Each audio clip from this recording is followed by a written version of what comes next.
Naku, nakita niyo yun mga anak. May bagong intriga. Hindi lang intriga, kundi talaga nakakadiring intriga nga, hindi lang intriga, kundi katotohanan.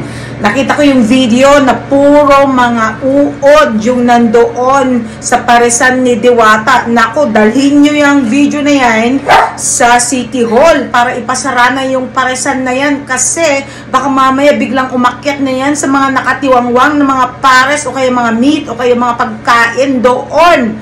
Yan ang sinasabi ko. Kasi wala pa talaga siyang, lisensya, wala pa siyang sanitary inspected na, na talagang nakita talaga na-inspect na talaga ng mga sanidad, kung okay ba yung place, kung talagang ito ba ay malinis.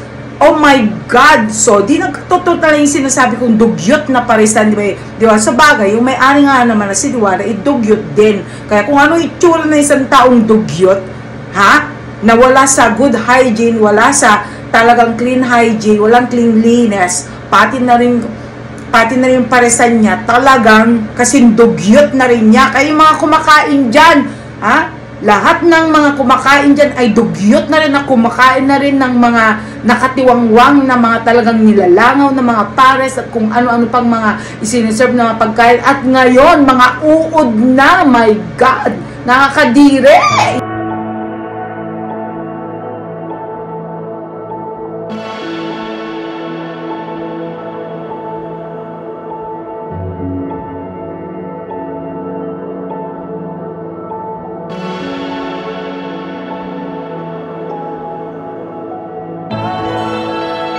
Yak! Yak! Yak! Yak!